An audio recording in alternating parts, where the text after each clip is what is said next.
not to worry, Collete. You'll still be paid. Of course. Shall I summon the police, madam? I suppose that is the thing to do. How should I know? I've never been a party to such a thing before, really. The telephone seems to have suffered its demise as well, madam. What? The telephone is dead as well, madam. Oh dear, it must be contagious. It would seem that it was also murdered. Oh my. Perhaps the one in the foyer? Oh, very good, Collete. Please tidy up before the police arrive. Police? Of course. Reginald is dead, and Bertram informed me that calling the police is the proper thing to do. Remember, dear, one must... Whatever it is you do. Madam, I should like to announce an arrival. Do we really entertain this now? I ain't exactly company, ma'am. Well, then who are you? The Avon lady? No, I ain't no Avon lady. Not since that unfortunate incident with that Girl Scout. I would take her too. She had a squirt cookie filling in my eyes. Plus, she had thin mints, and I wanted those, so I sold them. Who are you? Oh, my name is Pete Cannon. The meanest, roughest, toughest, eighth rabbit eye, ear, nose, throat, comes actor in the business. I only have one life. That's all very well and good, Mr. Cannon. But what makes you think that we need your services? Lady, I hate to break it to you, but you got a stiff in your library. A stiff what? A carcass, cold meat, a debtor. A dead body. That. Well, it just so happens that Bertram has telephoned the police on the telephone in the foyer. Tell me, Bertram. Would that be this telephone, madam? Must be contagious.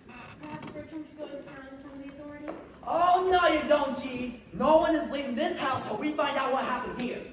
Well, Mr. Bascombe, that's the gentleman on the desk, got a knife stuck in his back, and now he's dead. Oh, and somebody killed the post. What? Why don't you make some coffee?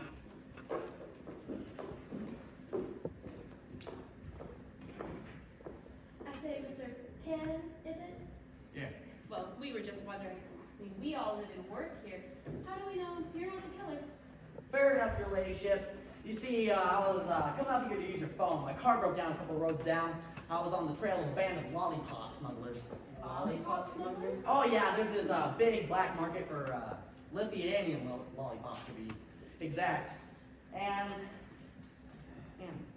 I lost them because my car broke down. Madam, So, I fail to see what this has to do with the master's untimely departure from his vale of tears. what? With that, Oh, nothing, I guess, Jeeves. Well, like I was saying, I was coming up here to use your phone, and then I was sneaking up on the window right there when I heard someone screaming, "Bloody murder!" Pardon the pun. That would have been me. I was coming in with Mr. Bascombe's like snack, and then I saw him there and like that, and I screamed and dropped the tray. Sorry, Mom. I was just trying to show the detective what happened. In the bushes. Why on earth would you be prowling around my begonias at this time of night? Azaleas. I beg your pardon. You said begonias. What you got out there are azaleas. Whatever they are, what were you doing then? Tiptoeing? Not without a license, ma'am. No. You see, I was collecting. Like you said. No snails. You see, I got this big gig to go on a farm to train Grace. Once I put up 72.879 big ones and a couple hundred specimens for breeding stock, I'll have the scratch. And by the time my business partner gets back by Tijuana, woo, I'm gonna have the stock. That's the most absurd thing I've ever heard. No, really. Check out this guy. He'll be great in the 6-inch dash. Of course, breeding him will be easier once we figure out which one are the boys and which one are the girls.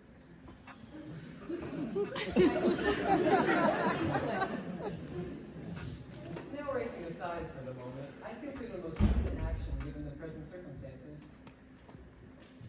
would be to contact the local constabulary. Oh, I don't know, Bertram. I mean, isn't it a bit late to call the priest? The police, madam.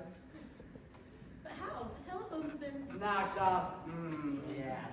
Just so happens I spent a couple nights as a telephone repairman. I can get this baby up and running again in no time. For about speed, of course. Be the only modest thing about him. Perhaps we should let him try, Bertram. I mean, what harm could it do? Yes! You are the lady birdie. Let's go. But the telephone junction box is right here. Wow! Nothing gets past you, does it? No, maybe I'm a main junction box. You see, our phonocidal maniac probably messed with all the new hickeys and whatchamacallits out there. Doohickeys? Whatchamacallits? Collette, where's Miss Fielding? You don't know? Did Mr. B send her out? I don't know. You know, I haven't seen her since this evening prior to dinner. Mr. Cannon seems to have found the electrical junction box rather Escort, really, anyone?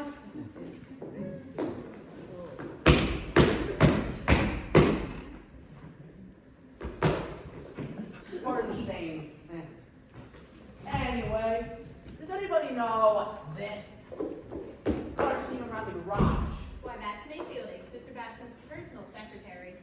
May Fielding. That's a new one, Toots. No, really, Mr. Cannon. I will not tolerate such a disrespectful form of dress towards one of my staff. What disrespectful address? That's her name. Toots Mahoney. My old man played the clarinet. You see, Toots here is wanted in 4 states, 7 counties, and 108 municipalities for running games on global old rich codgers. But this is the first time she's actually off one of them.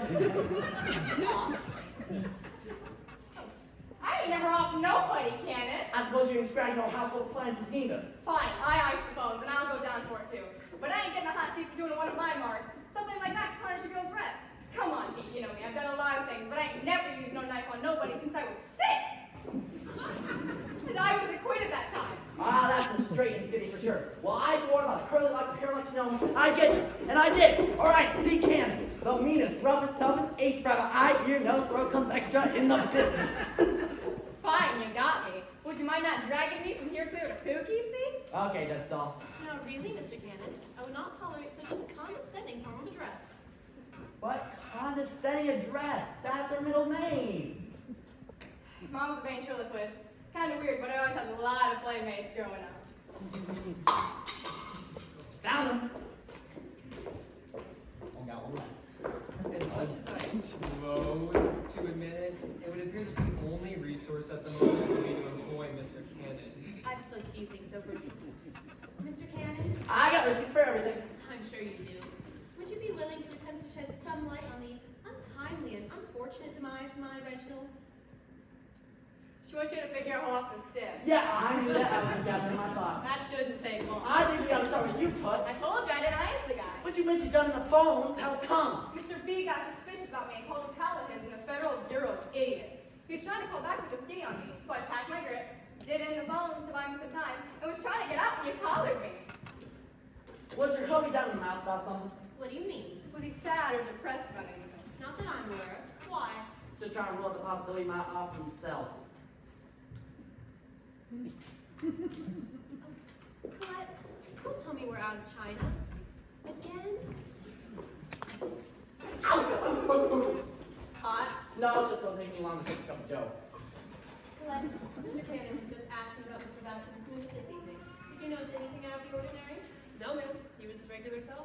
Why?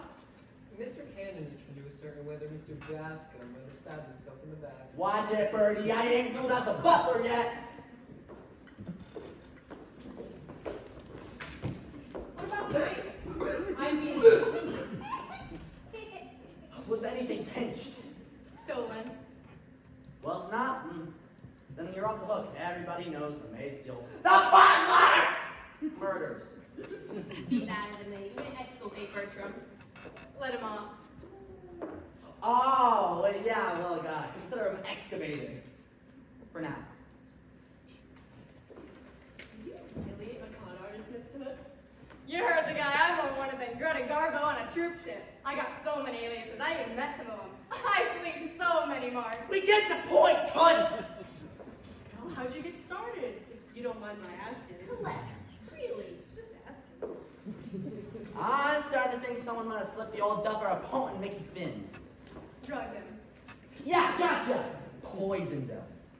Did your hubby eat anything suspicious or spicy? You'd have to ask Bertram. He served Reginald its dinner. Really? How about it, Birdie? Should you still be extroverted? Besides the fact that Mr. Bascomb dined upon the same fare as the rest of the household, wouldn't the cause of his death be blatantly apparent?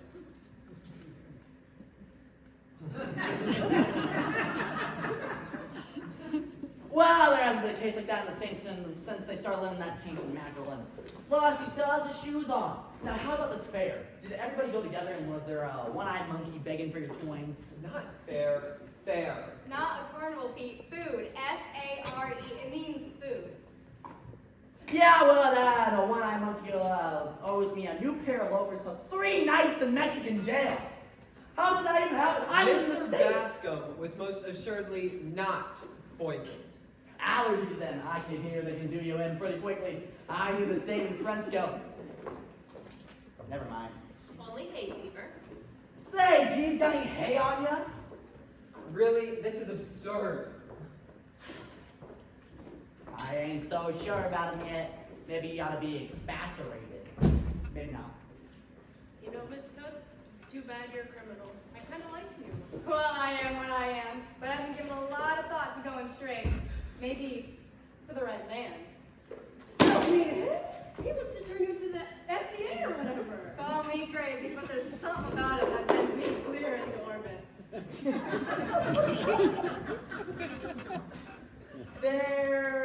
What are the two of yous gapping at? You were saying, Mr. Cannon? Oh yeah, I just noticed there's holes all over the top of his desk. Assuming the knife what's done the grisly deed. What you mean, Pete? What I mean is there's stab marks all over the top of his desk. I mean, it kind of reminds me of that one time in Singapore when that band of ice pick smugglers left on a sharp third one dark and stormy night. Just as I was closing in on too. Telegram, madam. This is addressed to Mr. Bascombe. Let me see that!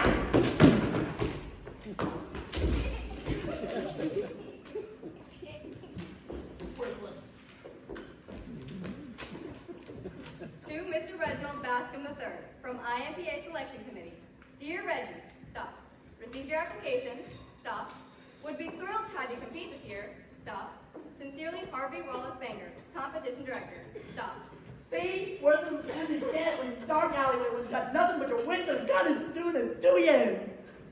Gun, ruffian, kill you. Incidentally, madam, the telegram messenger agreed to summon the proper authorities upon his return to town. Good thinking, Bertram. Oh, no you don't. If I crack this case first, then I give him a Zuma. The money. Say, Pete, I don't suppose you'd like any help on this. Nah, them phonies is all shrinks. Plus, I like my head, the size it is, and the way it's pointed too. Pointed is right. I meant on the case, you dope. Of course, any help I could give you would only be on account of, well, how you spoke. Of course, any help I could give you would only be on account of because you pointed everything out so well on account of your superior investigative techniques and general moxie. Of course it would. But why would a dame like you, up and down and dirty, want to throw in the towel to give a straight shooter like me? To prove to you I really want to go straight. And maybe some other reasons, too. I do not care who assists whom, so long as it sorts out this morbid matter. So I still get the scratch? The money. But I thought money was So I still get the goodie? agreed. Say, Pete, was that window open when you crawl around the escargot after? Huh? Yeah, why? Well, I mean, Mrs. Carter. Oh. So what do you mean? I mean, look in his hand. It's just his face. His other hand, genius. Oh, a handkerchief. Yeah, I don't see how this is gonna help at all. Hang on, Pete. You'll see soon enough. Lift up his face and look at his other hand. You. Just what I thought. Nice to meet you. One more piece and this puzzle will be complete. Bertram, you knew more about Master's Mr. Beast prayers than anyone else. That's correct, madam. Well, could you explain this, Certainly. It's a letter from the IFEA, which is, the International Mumbledy Peg Association, and would you kindly explain Mumblety Peg to us? if you feel it's important. Oh, I do feel it is, Bertram, or I wouldn't have asked. Very well. Mumblety Peg is a rather lowbrow and barbarous game. The object is which to balance a knife by its point on progressive portions of one's anatomy and fling it in the air so it lands point first in the ground. Mr. Bascombe was quite an accomplished player at the game. He won the tournament 3 years in running and was a past president of the association. Ow! That's it! Case solved. Then who else the slap? No one, silly. It was an accident. An accident? How? his desk practicing. The holes in his desk. Exactly. When the breeze blew in the pollen from the azaleas, Through the open window. his hay fever kicked up and he was wiping his nose. With the handkerchief. He threw up the knife, sneezed, Into his hand. and he slumped forward from the sneeze. And stabbed himself in the back. Just like I said. Exactly. Madam, the police are here. I shall let them in. I have to hand it to you, Mr. Cannon. It seems the case is solved. I mean, of course it is. You hired Pete Cannon. The meanest. Roughest, toughest. Takes private eye, ear, and nose. Throw comes extra. In the business. Say, Pete, get your jack on me now. Of course there is. Come on, Collete. We must prepare for our guests. Yes? What guess? The police. Now come along. So, Toots, were you level about going straight? Why you asking, Pete? You looking for a partner? Maybe. Interested? Maybe.